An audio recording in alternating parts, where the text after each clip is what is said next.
जो महिलाएँ चालाक और समझदार होती हैं, थोड़ी-सी बुद्धिमानी दिखाती हैं ना, वो कम रुपए में भी घर चलाने के साथ-साथ बहुत बड़ी बचत करती हैं, क्योंकि उनको छोटी-छोटी आदतों की पूरी जानकारी होती है। साथ ही उन्हें ये भी पता रहता है कि ये छोटी-छोटी आदतें इनका कितना बड़ा बेनिफिट मिलता है।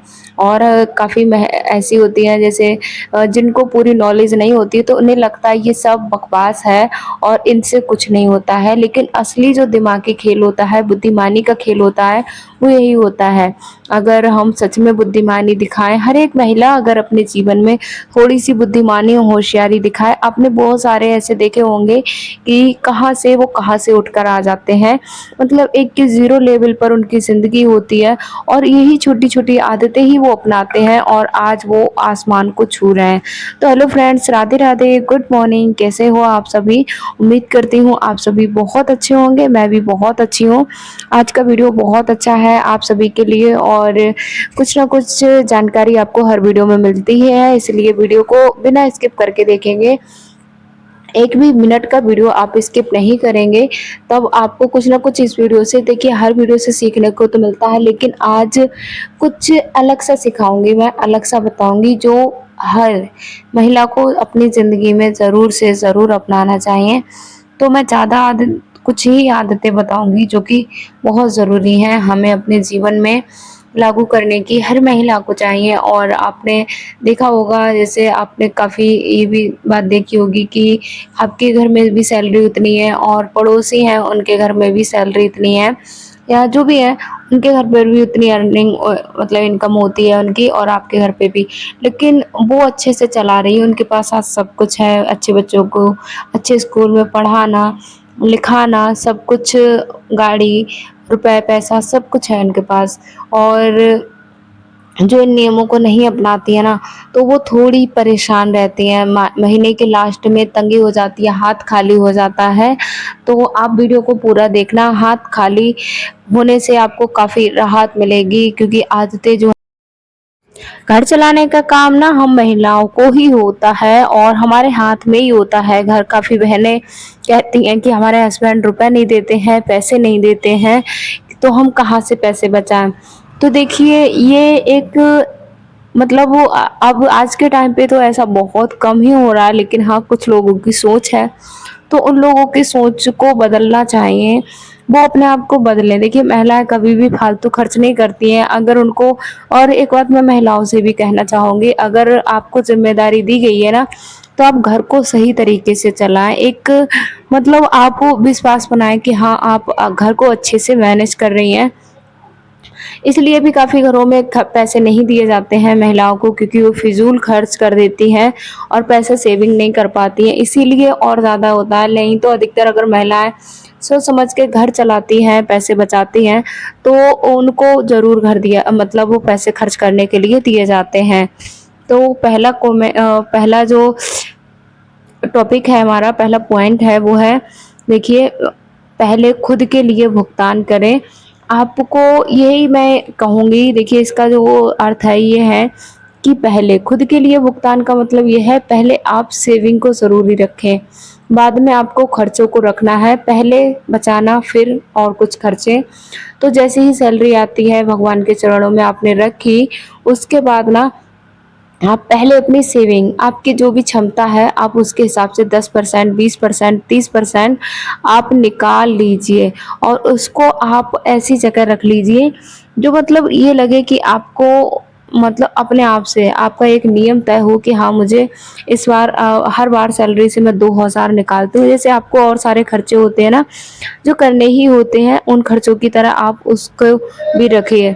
इस तरीके से आप अगर करेंगे ना, तो आपकी बचत ज़रूर होगी। कई बार हम ये सोचते हैं कि कोई बात नहीं, पहले इस बार बहुत खर्चे हैं, तो हम ऐसा करते हैं, पहले खर्च करके देखते हैं कितना कहाँ पे खर्च हो रहा है, और फिर हम बाद में जो बचेगा उसको हम सेव कर लेंगे। सेव करेंगे ज़रूर, हम कई बार ये सोचते हैं हम सेव करेंगे ज़रूर, और वही लास्ट में हो जाता है हाथ खाली हमारा, ना ही सेविंग हमारी जुड़ पाती है और ना ही पैसा टिकता है। एक बात पैसे की है, पैसा जितना होता है ना, सब खर्च ही हो जाता है। अगर उसे हम पूरी अच्छे से मतलब एक हार्ड तरीके से उसको सेव नहीं करेंगे, एक अपने आप को दिमागी रूप से तैयार नहीं करेंगे, तो पैसा नहीं बचेगा। ये मैंने भी सुना है और देखा भी है कि हम कितनी भी कोशिश करते हैं, लेकिन अगर जब तक हम एक रूल नहीं बनाते हैं और रूल ऐसा जो टूटना नहीं चाहिए, तभी हमारा पैसा बचता है। दूसरा देखिए जो मैं आपके लिए बताने वाली हूँ पॉइंट, वो भी बहुत ज़रूरी है, वो है 24 घंटे का नियम बनाइए। 24 घंटे के नियम से क्या मतलब है? अब मैं इसका भी आपको बता दूँ। देखिए कई बार हमको चीज़ें तुरंत पसंद आती हैं, हमने ऑनलाइन देखी या हम मार्केट गए थे। हमें चीज़ें इतनी ज़्यादा पसंद आ जाती हैं कि हम हमारा मन कहता है कि हम तुरंत खरीद लें और पैसा भी होता है हमारे पास, तो कई बार हम जो तुरंत खरीद भी लेते हैं। देखिए ज़िंदगी में चाहे कितनी भी ज़रूरी चीज़ है, उसको आपको तुरंत नहीं खरीदना है, आपको 24 घंटे का कम से कम समय दीजिए। 24 घंटे में एक बार आप उसको बार-बार सोचिए कि क्या वो मेरे लिए ज़रूरी थी और क्या उसे खरीदना ज़रूरी है? कहीं मेरा उस पर पैसा बर्बाद तो नहीं हो रहा है? इस तरीके से थोड़ा-सा आप सोच विचार करिए। अगर देखिए इसका रिज़ल्ट कई बार ऐसा होता है कि हम चीज़ें तो खरीद लेते हैं, लेकिन बाद में हमें पता चलता है इसकी तो हमें कोई ज़रूरत ही नहीं थी, और इसमें पैसा हमारा है वो ख़राब चला गया। तो ये काफ़ी बाद में हमें पछतावा होता है। तो इसके लिए देखिए अगर हम 24 घंटे का नियम बनाते हैं ना, तो कई बार हमारा मन खुद से ही कहने लगता है कि नहीं अच्छे रहे हमने वो उस चीज़ को नहीं खरीदा, अब मेरे पैसे भी सेव हो गए और उस चीज़ की मुझे ज़रूरत भी नहीं थी। तो कोई भी चीज़ खरीदने से पहले आपको ना पहले सोच विचार करना चाहिए। ऐसा नहीं है कि तुरंत आपने चीज़ देखी और तुरंत आपने खरीद ली। ये अक्सर होता ही है कि अक्सर हम अपने आप को कंट्रोल नहीं कर पाते हैं। कुछ चीज़ें ऐसी होती हैं, जैसे अच्छी साड़ी देखकर, अच्छी सूट देखकर या फिर घर की बहुत सारी चीज़ें ऐसी होती हैं जो यूज़ में नहीं आती हैं, लेकिन हम फिर भी खरीद-खरीद कर ढेर लगाए रहते हैं और उस पे पैसा अपना बर्बाद करते हैं। देखिए पैसा आपको चीज़ें खरीदना है, लेकिन पैसे को ऐसी जगह लगाइए जहाँ पर पैसा बढ़े। ऐसा नहीं है कि आपकी जो चीज़ें हैं वो रखी हैं जैसे की तैसी और उसमें आपका सिर्फ पैसा है वो बर्बाद ही हो रहा है। तीसरा जो है हर खर्च को लिखें। देखिए छोटा-मोटा खर्च जो हम आए दिन हमारे होते ही रहते हैं। देखिए हर दिन हमारा 200-300 रुपए खर्च हो ही जाता है। एक नॉर्मली मैं आपके लिए बताऊँ मिडिल क्लास फैमिली में 200 रुपए से कम का खर्च हर दिन का नहीं होता है।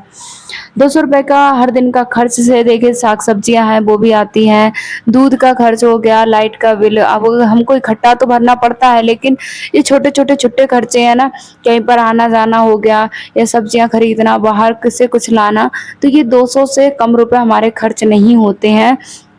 तो इन खर्चों को हम लिखें, हर दिन इसलिए लिखें, इसलिए नहीं लिखें कि हमने मतलब क्या खरीदा, उससे ये होगा कि हमें पता चलता है कि हमारा महीने के लास्ट में हम एक अमाउंट निकल के आता है कि हाँ, इतना पैसा हमारा है वो खर्च हो गया। साथ ही हम इस बात को भी मतलब वो एहसास कर पाते हैं, इस बात से भी समझते हैं कि हाँ, यहाँ कहाँ-कहाँ मेरा पैसा है वो फ़िज़ूल ख़त्म हो गया, बर्बाद हो गया।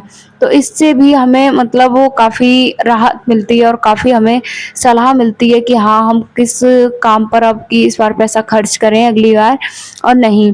तो इस तरीके से हमारा एक संतुलित बजट होकर बनकर निकलता है और इससे हमारी बचत है वो निश्चित होती है। अगला मैं जो आपके लिए बताऊँ वो है चौथा पॉइंट है, बजट बनाइए लेकिन सरल तरीके का। कई बार हम इतना हार्ड बजट बना लेते हैं, जैसे हम डेली का ये तय कर लेते हैं कि इतना ये करना है, 50 रुपए डेली के बचाने हैं। वो अच्छी बात है, बचत आपको करना अच्छी बात है, लेकिन बजट इस तरीके का बनाइए, हमेशा बजट इस तरीके से रखिए कि अगर आपके घर के जो खर्चे हैं वो 6,000 रुपए के हैं और आपकी इनकम है वो 7,000 या 8,000 है, तो बजट इस तरीके का होना चाहिए कि 6,000 रुपए में आपका घर चल जाए या 7,000 रुपए में। लेकिन इस तरीके का बजट कभी नहीं बनाइए कि 3,000-3,500 में आपने घर का बजट बना लिया। अब भाई घर में इतनी तंगी हो रही है, हर चीज़ की परेशानी हो रही है, तो आपको सिर्फ पैसे ही सेव करना है। देखिए जब इनकम कम है तो सेविंग भी कम ही होगी।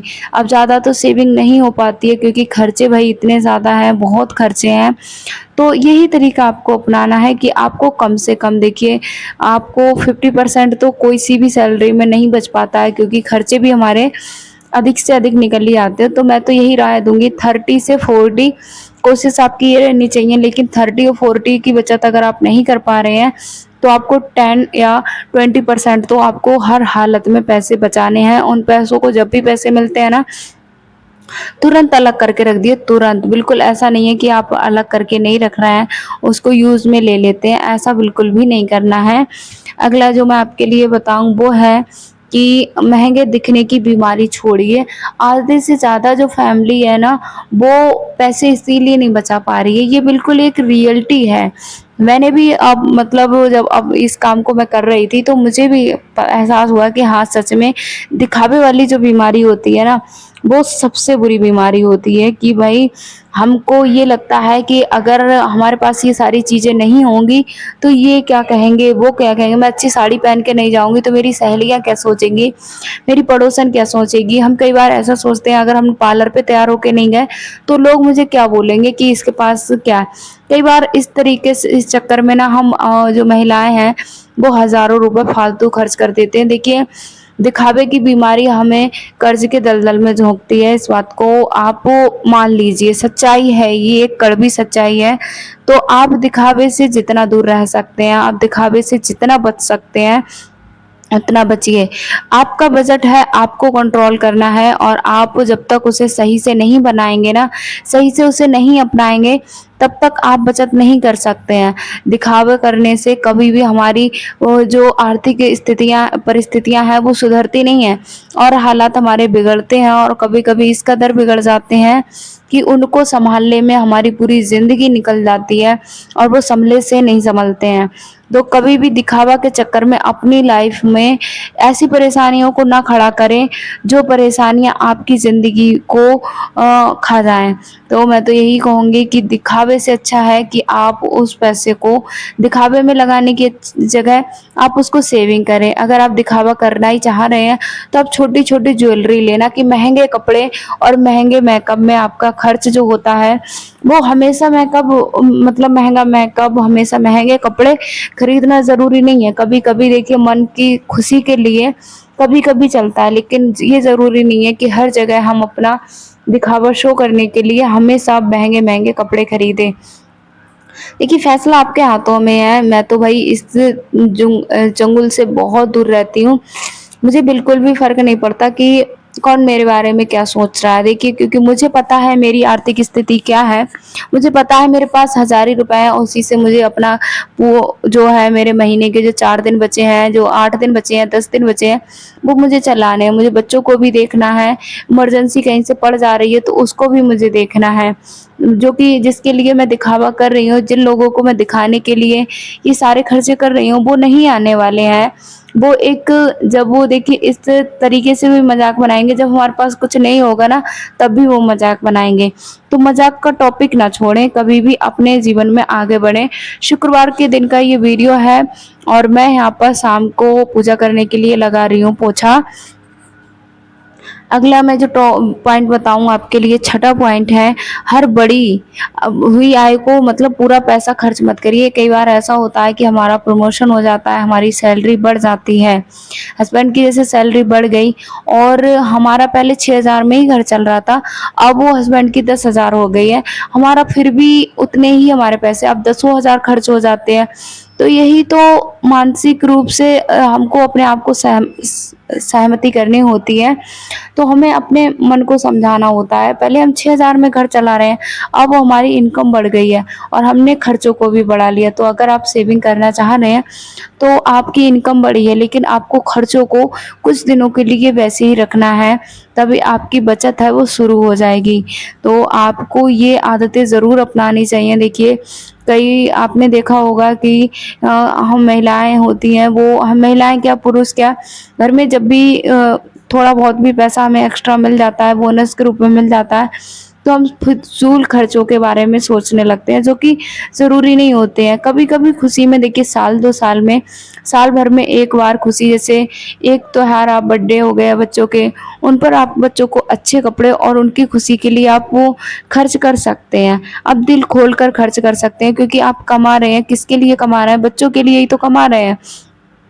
उनको खुश कर रखना आपका फ़र्ज़ है। लेकिन हमेशा बच्चों के लिए महँगे कपड़े, हमेशा बच्चों के लिए महँगे-महँगे खिलौने जो बच्चे बहुत कम अपनी ज़िंदगी में यूज़ करते हैं और उनको तोड़ देते हैं, तोड़ के फेंक देते हैं।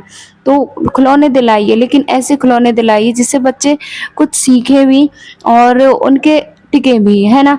तो कभी भी देखिए फ़िज़ूल खर्च करने की मैं ये नहीं कह रही हूँ कभी भी नहीं दिलाना है, हाँ, कभी-कभार चलता है लेकिन हमेशा नहीं। कि हमेशा नहीं कि पैसे की इस बार तंगी है फिर भी नहीं। इस तरीके से आपको नहीं करना है, ना ही अपने खर्चों को करना है। शाम का समय है, मैं तैयार हो चुकी हूँ, मैं करूँगी वैभव लक्ष्मी माँ की पूजा और खीर मेरी बन गई है। मैं हर शुक्रवार को खीर बनाती हूँ माता रानी के भोग के लिए। अगला जो मैं आपके लिए बताऊँ लास्ट है, वो है बचत को ऑटोमेट कर दीजिए। देखिए मैं आपके लिए बताऊँ इसका जो तरीका सेम तरीका है मेरे हस्बैंड जी ने भी कर रखा है। जो हमारी बीमा पॉलिसी है ना उसका जो किस्त है वो हमें काटनी नहीं पड़ती है जब एक डेट होती है 2 तारीख को एक डेट लगी है तो उस डेट में वो पैसे अपने आप से कटकर चले जाते हैं। ऐसे ही आपको रखना है जैसे आपकी सैलरी जिस दिन की डेट के हस्बैंड की सैलरी ना जो डेट है कि हाँ इस डेट को सैलरी मिलती है तो आप उस डेट की से रख दीजिए और इस तरीके से रख दीजिए कि आपका जो भी सेविंग है वो ऐसे अकाउंट में चली जाए, सेविंग अकाउंट में आपकी सैलरी अपने आप कट जाए, आपको काटनी ही ना पड़े। जैसे आपके और खर्चे होते हैं ना जो खुद ब खुद हो जाते हैं, इस तरीके से आप ये काम कर सकते हैं और इसका रिजल्ट भी काफ़ी अच्छा लग रहता भी है। तो देखिए अगर आपका महीने के लास्ट में हाथ खाली रहता है, एक नॉर्मल सी बात है हाथ खाली होना, तो उसके लिए बचत फंड भी बनाइए। बचत फंड का मतलब है आप थोड़ी छोटी-छोटी बचत जैसे आप 1000, 2000 ऐसे रुपए आप बचत में रख सकते हैं। 1000 रुपए तो आपको रखने ही चाहिए।